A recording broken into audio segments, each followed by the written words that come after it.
आजादी का तो इनको सही में जानकारी नहीं। आजादी में तो इनका कोई हिस्सा ही नहीं था, आजादी में इनका कोई भाग नहीं था।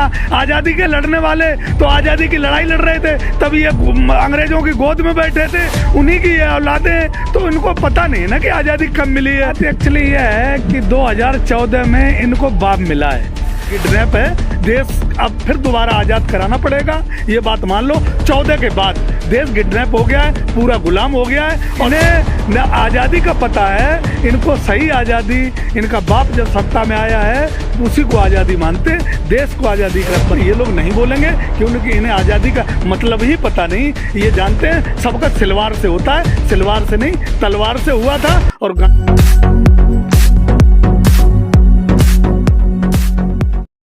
बॉलीवुड अभिनेत्री कंगना रनौत का एक स्टेटमेंट आता है जिस पर बवाल खड़ा हो जाता है, और बवाल होना भी चाहिए।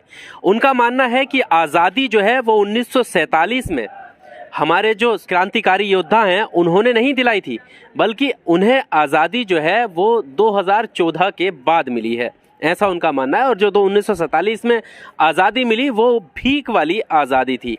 इस मामले को लेकर अलग अलग तरह की प्रतिक्रियाएं लोगों की आ रही हैं। कुछ लोग उन पर राजद्रोह का मुकदमा लगाने की बात कर रहे हैं, लेकिन अभी भी सत्ता पार्टी की तरफ से किसी का कोई स्टेटमेंट नहीं आया है। और ये बात भी ध्यान में रखने की है कि कुछ ही 2 दिन पहले उन्हें पद्मश्री अवार्ड से भी सम्मानित किया गया है। कैसे देखते हैं इसको? पद्मश्री से सम्मानित एक अभिनेत्री, और वो 1947 में मिली आज़ादी जिसकी वर्षगांठ हम हर साल मनाते हैं, उसी को ही इग्नोर करने लगी। बात वो नहीं है ना, बात एक्चुअली ये है कि 2014 में इनको बाप मिला है, आज़ादी का इन्हें पता ही नहीं है। आज़ादी का इनको ज्ञान नहीं है। जो इनके पिताजी हैं जब कच्छा पहन के घूम रहे थे शाखाओं में, तब हमारे देश में जो प्रधानमंत्री इंदिरा गांधी जी थी वो ऊपर एक शर्मा जी को भेज चुकी थी सैटेलाइट से। हिंदुस्तान जो है ना ऊपर ऊपर पहुंच चुका था, ऊपर आकाश पे। तो उनको पता नहीं है ना। उनको ये बात सही है कि ये जो कंगना और ये छंगना और जितने भी भारतीय जनता पार्टी के इनको बाप ये कह सकते हैं कि 2014 में मिला है। आज़ादी का इन्हें पता नहीं, क्योंकि आज़ादी का तो इनको सही में जानकारी नहीं। आज़ादी में तो इनका कोई हिस्सा ही नहीं था, आज़ादी में इनका कोई भाग नहीं था। आज़ादी के लड़ने वाले तो आज़ादी की लड़ाई लड़ रहे थे, तब ये अंग्रेजों की गोद में बैठे थे, उन्हीं की ये औलादे हैं। तो इनको पता नहीं ना कि आज़ादी कब मिली है। आज़ादी इनका बाप जब आया है सत्ता में, और वो गलती हम किसानों की है, देश के लोगों की है, उसे सत्ता में बिठा दिया। ये जो लोग हैं ये पता नहीं था देश को कि ये लोग कहाँ कहाँ से निकल के आ जाएंगे।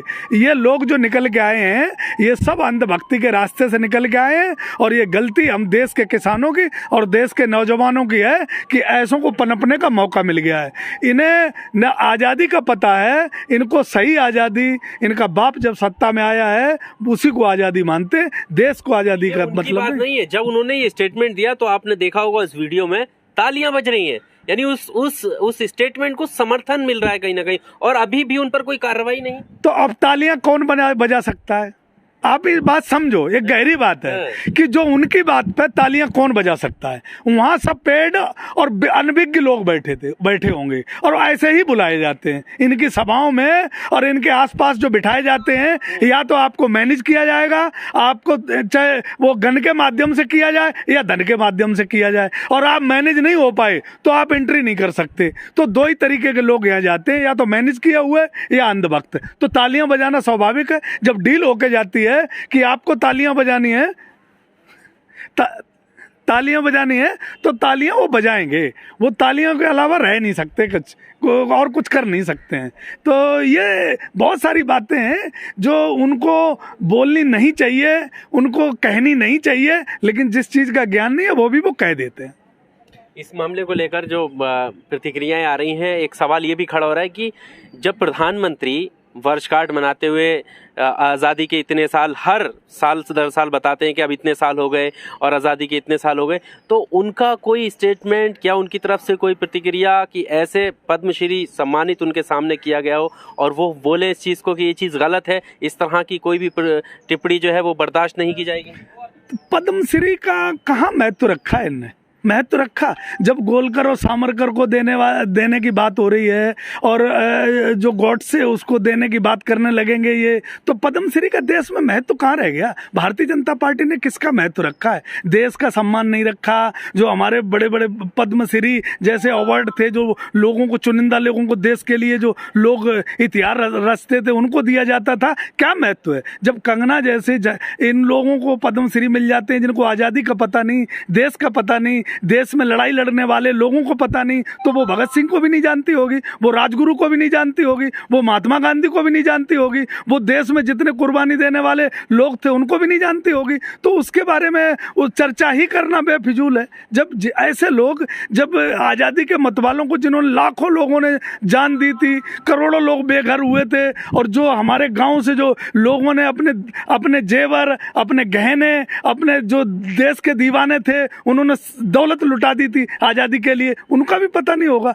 तो इनकी बात पे चर्चा करना, मुझे तो लगता है आपका और हमारा सबका टाइम फिजूल की बातें हैं। ये पेड लोग हैं, ये उसी के इशारे पे चलते हैं जो इन्हें पहले कह दिया जाता है, गाइड कर दिया जाता है, उतना ही ये बोलते हैं, उससे ज़्यादा नहीं बोलते। राष्ट्रभक्ति का ढिढोरा पीटा जाता है न्यूज़ चैनलों पे, क्या उन्हें पता नहीं चला होगा कि ये तिरस्कार हो रहा है उन क्रांतिकारियों का, अशफाक उल्लाह का, राम प्रसाद बिस्मिल और कितने सारे जो योद्धा हैं जो शहीद हुए हमारी आज़ादी के लिए, और यही सबसे ज़्यादा नारे लगाते हैं राष्ट्रभक्ति के। कौन सी राष्ट्रभक्ति है? उनकी नज़रों में राष्ट्रभक्ति किसे कहते हैं पता है? ताली बजाने को राष्ट्रभक्ति कहते हैं, थाली बजाने को राष्ट्रभक्ति कहते हैं, कि उनको दिया जलाने को राष्ट्रभक्ति कहते हैं, और जो है ना लोगों को जो है बहकाना, उसको राष्ट्रभक्ति कहते हैं। राष्ट्रभक्ति सीमा पे नहीं मानते, सीमा के लड़ने हुए जवानों का अपमान करते हैं ये लोग, और देश की सीमाएं इनसे कहीं भी सुरक्षित नहीं। राष्ट्रभक्ति का मतलब शाखाएं लगाना नहीं है। राष्ट्रभक्ति का मतलब घर में बैठ के और गॉडसे और गोलकर और सावरकर के नारे लगाना राष्ट्रभक्ति नहीं है। राष्ट्रभक्ति का मतलब, मुझे बताओ, हमारे प्रधानमंत्री जी हैं, गुजरात से आते हैं, गुजरात की राष्ट्रभक्ति की बात करते हैं। मुझे एक, आपकी उम्र 26 साल 25 साल 26 साल की होगी, आप बता दो अपनी जब से होश संभाला है गुजरात का आपने कोई शहीद सुना?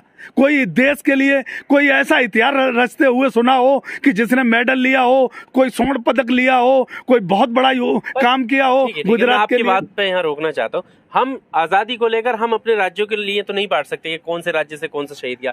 देश के लोग हैं, चाहे वो इस राज्य के हों या उस राज्य के हों, हम उसमें तो नहीं बांट सकते यार। तो किन से उम्मीद रखते हो? जो देश का अन्नदाता है, हमारे देश का जो पेट भरता है, उनको आतंकवादी बताते हैं, ये उनको खालिस्तानी बताते हैं, उनको पाकिस्तानी बताते हैं। आप इनसे उम्मीद रखते हो कि जिनको ये मेडल और इतने पुरस्कार दे रहे हैं वो उस मानसिक के देश की मानसिकता को समझेंगे?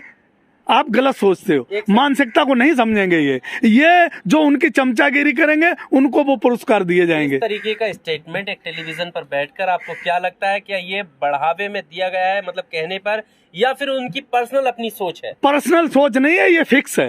और प्रधानमंत्री के यहाँ से जैसे इन्हें तौला जाता है कि जी आपको हमारी इस योजना का लाभ मिला कि नहीं मिला, तो वो कहती है कि जी मिला है हमें लाभ।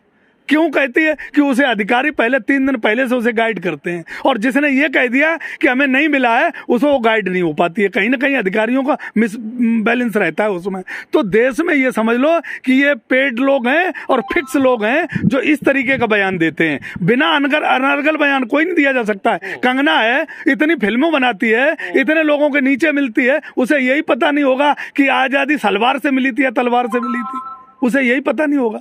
तो उन लोगों की बात मत करो। आज़ादी की मतलब ही वो नहीं जानते हैं, क्योंकि उन्हें तो सीधी सादी सत्ता हमने दे दी, सब देश के किसानों ने दे दी, उन्हें सत्ता भोग रहे हैं, उसी दिन से वो आज़ादी मानते हैं। आज मुझे जेड कैटेगरी की सिक्योरिटी मिली बम्बई में बैठ के, जहाँ कांग्रेस उनकी सरकार है शिवसेना वालों की, वहाँ कुछ भी बोल सकती है। दूसरी बात ये कुछ भी कह सकती है। जेड कैटेगरी की सिक्योरिटी और को क्यों नहीं मिलती?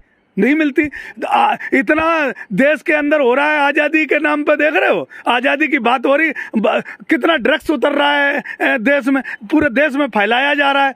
शिक्षा की बात नहीं होगी क्योंकि ड्रग्स कौन खरीदेगा, स्वास्थ्य की बात नहीं होगी क्योंकि ड्रग्स कौन खरीदेगा। तो ये प्रोपेगेंडा जानबूझ के फैलाया जाता है, चलाया जाता है, और ये फिक्स होता है, ये कहीं ना कहीं प्रधानमंत्री और नरेंद्र मोदी जी और क्या नाम अमित शाह के यहाँ से निकलते हैं। ये सब कुछ फिक्स होता है, कोई ऐसे नहीं बोलता। साध्वी प्रज्ञा ठाकुर का जब बयान आया था तो प्रधानमंत्री मोदी ने कहा था, जब उन्होंने गोडसे को लेकर कहा था तो उन्होंने कहा था कि मैं मन से कभी माफ नहीं करूंगा। क्या इस बार भी ऐसा कुछ होने वाला है?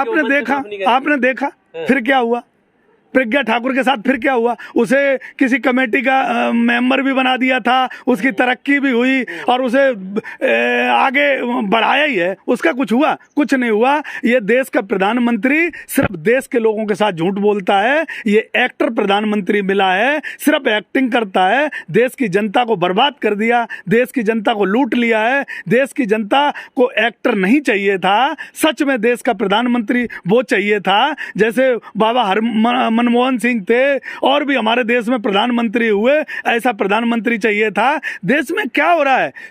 कोई रक्षा मंत्री का या किसी देश के मंत्री का, विदेश मंत्री का आपने नाम सुना? किसी का नहीं सुना होगा, क्योंकि देश में दो ही हैं, अमित शाह और प्रधानमंत्री। सारे मंत्रिमंडल वही संभाल रहे हैं। किसी मंत्री की औकात नहीं है कि अपनी मर्जी से कोई डिसीजन ले ले। देश किडनैप है, देश अब फिर दोबारा आजाद कराना पड़ेगा, ये बात मान लो। 14 के बाद देश किडनैप हो गया है, पूरा गुलाम हो गया है, और इन दोनों का गुलाम हो गया है, और अडानी अंबानी का इनके पार ऊपर आशीर्वाद। लगता है कि कोई स्टेटमेंट आने वाला है सरकार की तरफ से? कोई नहीं आएगा। स्टेटमेंट किस चीज के ऊपर आएगा? जो कबाया गया है वो कहा नहीं है, कब आया गया है उसे क्या ज्ञान है?